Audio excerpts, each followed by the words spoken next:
तो का हाला भाई लोग उम्मीद करम का अच्छा खोलो। अच्छा कौन हिया उटुअरी जवन तारा दिल में मन में बसल बिया?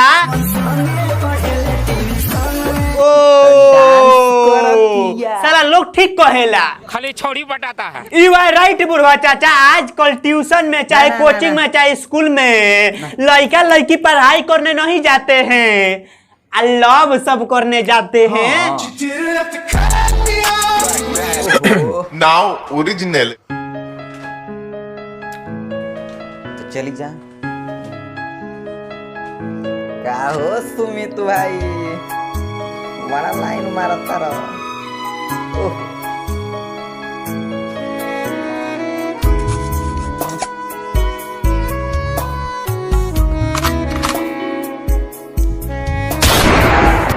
है कि नहीं है? जितना स्टूडेंट है वो बताइए, कोई पढ़ता है? सब लोग खाली छोड़ी बटाता है।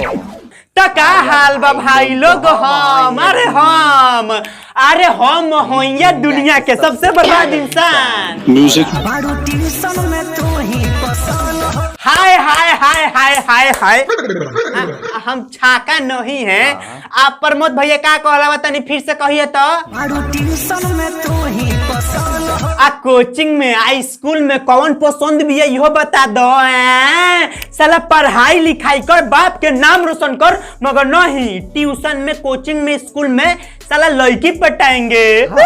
इस शहर को हो क्या गया है साला, आजकल के लड़का चाहे लड़की ट्यूशन में कोचिंग में चाहे स्कूल में पढ़ाई लिखाई करने नहीं जाते हैं, लव सब करने जाते हैं। हम साचो खानी को होता नहीं। आंख फाड़ के देखो लो। गुड मॉर्निंग सर। गुड मॉर्निंग सर आप फोन किए थे? हाँ, कोचिंग क्यों नहीं आ रहा है? एग्जाम नजदीक आ गया है। सर हम दूसरा कोचिंग ज्वाइन कर लिए। क्यों? यहाँ पढ़ाई समझ में नहीं आती क्या? भाग सर कोचिंग में मालो ललाई नहीं, किसन पढ़े मन ना लगा। अब बाबू अपना बाबूजी से पूछिए कि बाबूजी हमार लौड़ा खड़ा होला कि ना। सर तू नहीं मुँह में दांत आई ना, आज चल बान माल पटाई ना। भाई लोग ये दुनिया गजब के हो गई बा। पहले लोग जाता लोग कोचिंग में ट्यूशन में स्कूल में ज्ञान पाए खातिर, मगर अब लोग जाता लव सब करे खातिर। का भगवान अवतार लो धरती पर। मगर मगर मगर ई छोटका जो ना कोचिंग में ज्वाइनिंग कैले बनू, एकरा उम्र के माले माल बारी सन कोचिंग में। वाह क्या सीन है।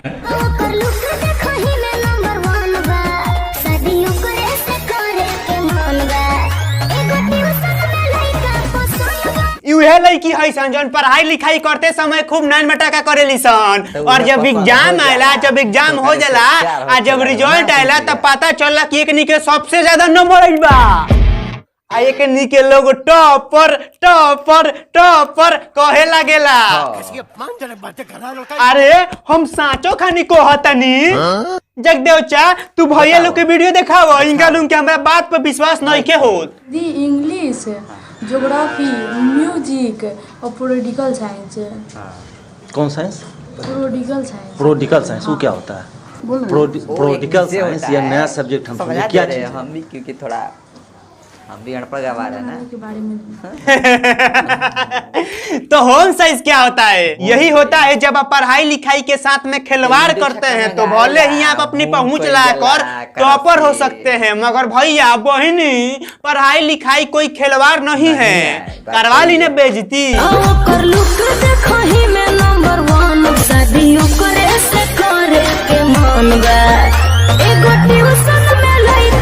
एकरी बोहिनिया के एकनी के क्वेश्चन क्वेश्चन गाना गावता रंसन। ए मैडम ज्यादा देह में गर्मी बानू तो तू अपना बाप से कह के तू अपन शादी विवाह करा लो, मगर तू ऐसा गाना के प्लीज सपोर्ट मत करो। काहे से कि ऐसा गाना के चलते कितना लोग ट्यूशन में ये करे जाए लगी। और भाई लोग अभी तालू के समय बावे पढ़ाई लिखाई करे के तो खूब जम के कर लोग। अरे हर इंसान के जिंदगी में आएला प्यार मोहब्बत करे के समय, तो उस टाइम तू लोग जम के कर लोग। क्या क्या क्या क्या क्या लव। हाँ हाँ हाँ हाँ हाँ हाँ हाँ हाँ हाँ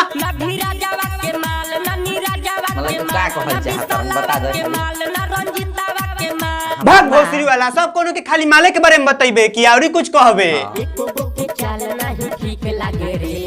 कोचिंग वाली भोसरी के केने गल हमर चप्पलवा जल्दी भाग ना भाई लोग तू ही लोग देख लो कि भोजपुरी के सिंगर गाना के माध्यम से का कहत तरन सन अब पढ़े ना आई मैडम जी कुमाल ना वही जा पढ़त साला एकनी के शकल देख के भैंस भी खूटा तुरा के भाग जले और एकनी के कहत तरन सन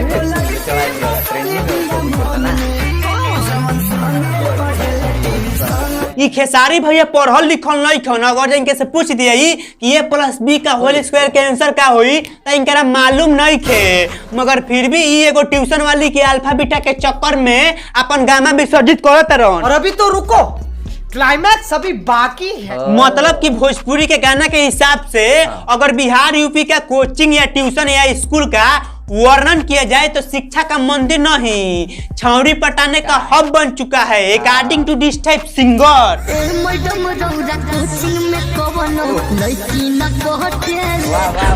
अब तू ही लोग बतावा लोग, अगर हम करें तो करें क्या, बोले तो बोले क्या। देखा लोग भाई लोग आजकल tuition school coaching school tuition coaching नइखे रह गई लव सब करे के हब बन चुकल बा। रे सारा भोजपुरी के सिंगर तो उनके खाली फालतू गाना गावत रसन बाबू ओ अच्छा गाना गावसन ना तो जब हम बिगड़ जेमनु त आदमी बना दे आदमी। तब बस भाई लोग ये वीडियो यहीं पे खत्म होता। कल के वीडियो कैसा लगला प्लीज तू लोग यार कमेंट करके बताओ लोग। और भाई लोग अगर जे तू लोग हमसे बातचीत करे के चाहत लोग तो जा लोग हमरा के इंस्टाग्राम पर फॉलो कर लोग वॉइस में सर्च मार के और हम मिलते रिफ्लेक्ट नेक्स्ट वीडियो में। तब तक के लिए नमस्कार प्रणाम बाय बाय।